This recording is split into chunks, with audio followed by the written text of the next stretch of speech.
Hello everyone, welcome back to my channel. आज का हमारा टॉपिक है कोशिका। हम कोशिका के बारे में पढ़ेंगे, एकदम सिंपल और इजी तरीके से पढ़ेंगे। तो चलो स्टार्ट करते हैं। कोशिका कोशिका क्या होती है? किसी भी सजीव शरीर की संरचनात्मक एंड क्रियात्मक इकाई होती है, उसको हम कोशिका कहते हैं।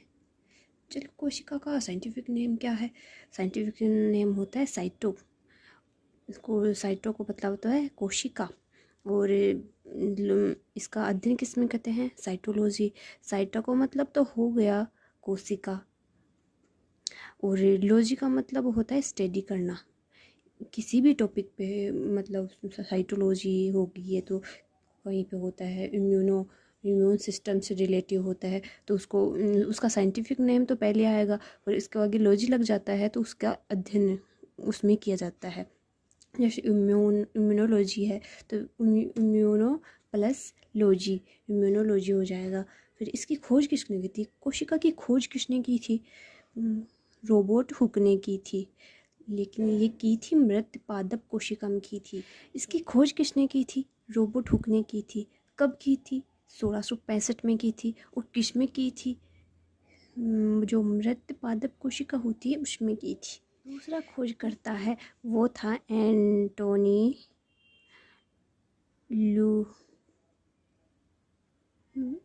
वोन, सॉरी यहाँ पे वोन आएगा, वोन ल्यूवेन हुक। उसने कब? 1683 में की थी। ये इसने किस में देखा था?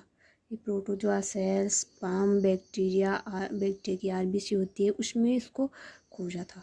तो ये तो पता चल गया जीवित की भी और मृत की भी दोनों। इसका सिद्धांत स्लाइडेन स्वान सिद्धांत होता है। सबसे छोटी कोशिका कौन सी होती है? माइकोप्लाज्मा होती है। और सबसे बड़ी शुतुरमुर्ग का अंडा। ये ओल सब चीज़ों में होता है, सबसे बड़ी होता है माइकोप्लाज्मा। शुतुरमुर्ग का अंडा सबसे बड़ी कोशिका होती है। फिर मानव में सबसे छोटी कोशिका कौन सी होती है? स्पर्म होता है। और मानव में सबसे बड़ी कोशिका क्या होती है? ओवम।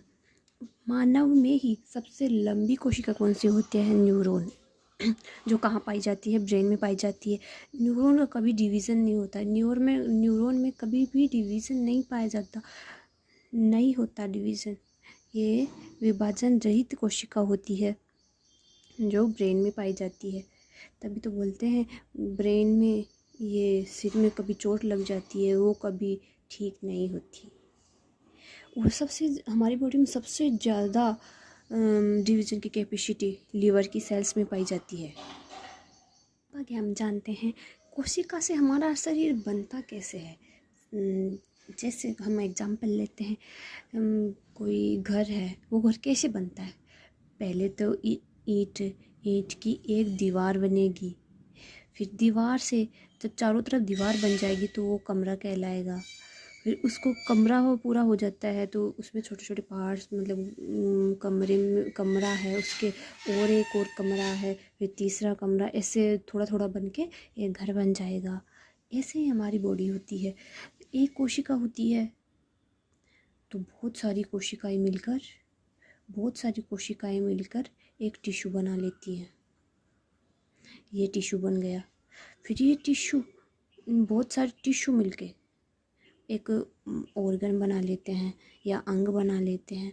ये और बहुत सारे अंग मिलकर शरीर का फॉर्मेशन कर लेते हैं, शरीर बना लेते हैं।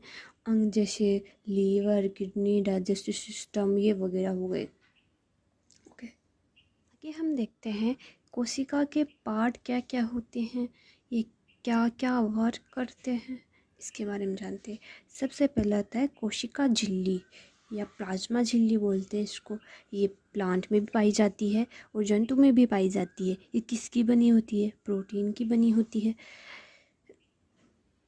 जो कोशिका होती है उसके सभी ने इसी से मिलकर बने होते हैं। मान लो ये कोई कोशिका है, ये तो हो गई कोशिका झिल्ली, सेल मेम्ब्रेन। इसका काम भी प्रोटेक्ट करना होता है। फिर दूसरा होता है कोशिका भित्ति, सेल वॉल इंग्लिश में उसको बोलते हैं सेल वॉल। ये ओनली फॉर प्लांट में पाई जाती है और किसकी बनी होती है, सेलुलोज की बनी होती है। ये क्या काम करती है, सुरक्षा करती है और आकार प्रदान करती है। जैसे कोई ये पेड़ हो गया, इसकी स्ट्रक्चर, ये बाहर वो जो कठोर सा आवरण दिखाई देता है ना, ये सेलुलोज का ही बना होता है, ये इसको सेल वॉल बोलते हैं हम। ये हमें बाहर से जो कीटाणु वगैरह होते हैं, इंसेक्ट होते हैं, उनसे प्रोटेक्ट करता है। क्या सेल वॉल हम उनसे प्रोटेक्ट करता है हमें। तीसरा पॉइंट है माइटोकॉन्ड्रिया। माइटोकॉन्ड्रिया को हिंदी में बोलते हैं सूत्रकण के। इसकी खोज किसने की थी, खोज की थी अल्टमान ने। इसका जैसे माइटोकॉन्ड्रिया काम कैसे करता है वो देखते हैं। जैसे हम श्वास लेते हैं तो वो जो श्वास के साथ O2 जाता है, वो O2 हीमोग्लोबिन के साथ मिलकर क्या SbO2 बनाता है, हीमोग्लोबिन के साथ मिलकर माइटोकॉन्ड्रिया के अंदर जाता है। माइटोकॉन्ड्रिया में क्या चलता है, एक साइकिल चलती रहती है, उसको नाम है क्रेब्स साइकिल। इसका नाम किसने, क्रेब्स साइंटिस्ट ने दिया था, तो इसका नाम पड़ा क्रेब्स साइकिल। क्रेब्स साइकिल के बाद में ATP बनता है।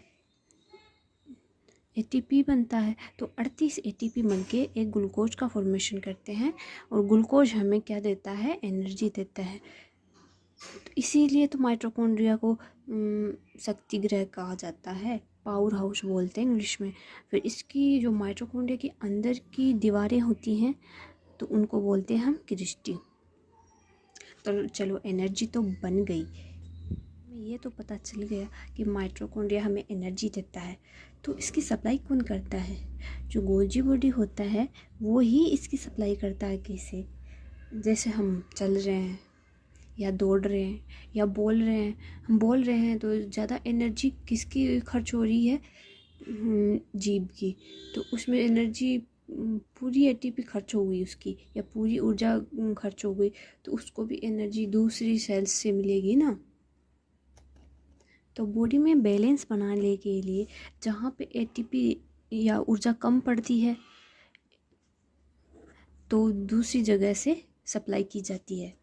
तो उसमें गोल्जी बॉडी होता है, सप्लाई करने में गोल्जी होता है। इसकी खोज गोल्जी बॉडी की खोज किसने की थी, कैमिलो गोल्जी ने की थी। फिर होता है वैक्यूल राजधानी। इसमें हमारी सेल्स के अंदर 65% क्या होता है, वाटर होता है, स्टोरेज वाटर होता है। हमारे पेट के अंदर नहीं होता, कोशिका के अंदर होता है 65% पानी। फिर छठा होता है सेंट्रोसोम। सेंट्रोसोम की खोज किसने की थी, बावेरी ने की थी। कोशिका की जो विभाजन की कैपेसिटी पाई जाती है ना, वो सेंट्रोसोम के कारण ही होती है। सबसे ज़्यादा कैपेसिटी डिवीजन की कैपेसिटी किसमें पाई जाती है, लीवर के अंदर। और सबसे कम मतलब पाई नहीं जाती वो ब्रेन है, क्योंकि ब्रेन के अंदर न्यूरॉन वो न्यूरॉन सेल्स होती है, उनमें डिवीजन तो पाया नहीं जाता। ओके, जो न्यूरॉन होती हैं उनमें सेंट्रोसोम प्रेजेंट नहीं होता है। जो न्यूरॉन होती हैं उनमें सेंट्रोसोम प्रेजेंट नहीं होता है। तो हमारे ब्रेन का 90% पार्ट न्यूरॉन्स का ही बना होता है। जो 10% पार्ट होता है वो किसका बना होता है, गीलियल सेल। जो गीलियल सेल्स होती है उसमें सेंट्रोसोम प्रेजेंट होता है। तो हम सोचते हैं कि ब्रेन कैंसर कैसे हो जाता है, ब्रेन कैंसर इसी वजह से होता है, जो गीलियल सेल्स होती हैं वो कंट्रोल से बाहर सेल डिवीजन करने लग जाती हैं। जो 10% सेल्स होती हैं वो कंट्रोल से बाहर सेल डिवीजन करने लग जाती हैं, इसी कारण ब्रेन कैंसर होता है।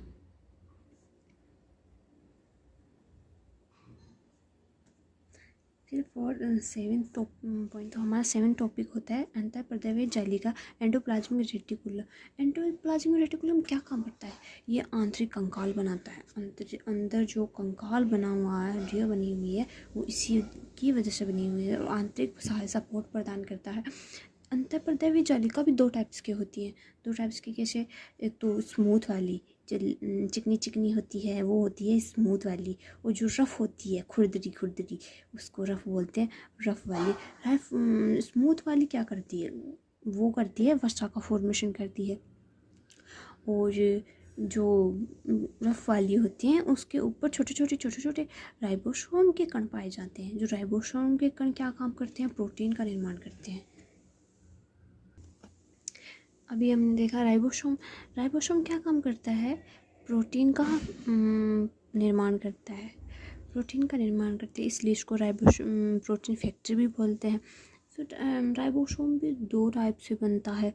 छोटी इकाई होती है वो 70S होती है जो प्रोकैरियोट्स में बनती है, और जो 80S बड़ा होता है, बड़े सब यूनिट होती है यूकैरियोट्स में बनती है। फिर नेक्स्ट होता है न्यूक्लियस। इसकी खोज किसने की थी, रॉबर्ट ब्राउन ने की थी। हमने पहले टॉपिक देख चुका है। जो क्रोमोसोम होते हैं, क्रोमोसोम के रूप में DNA और RNA होते हैं। उनके अंदर किस चीज़ से बना, कितने मतलब किस किस से मिलकर बना होता है, प्रोटीन 80% तो प्रोटीन होता है, 10% DNA होता है। तो वह देखते हैं लाइसोसोम क्या होता है। लाइसोसोम की खोज किसने की थी, डी डुबे ने की थी। कब की थी, 1955 में की थी। ये किस में की थी, लीवर की जो सेल्स होती है उसमें की थी। ये मतलब कैसा दिखता है, ये थैलीनुमा दिखता है। और इसमें इस थैली में प्रेजेंट क्या होता है, इसमें होते हैं हाइड्रोडाइटिक एंजाइम, पाचक एंजाइम होते हैं वो प्रेजेंट होते हैं।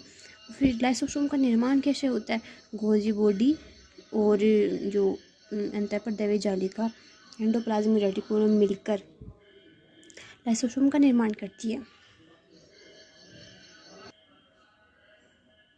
यदि किसी कारणवश ये थैली, जो लाइसोसोम की थैली है, ये किसी कारणवश फट जाती है तो इसमें उपस्थित जो पाचक एंजाइम होते हैं वो कोशिका के जो पार्ट्स होते हैं उनको डैमेज कर देते हैं, या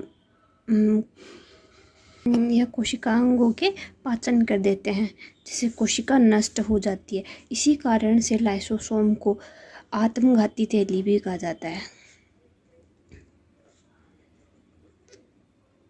आत्मघाती थैली भी कहा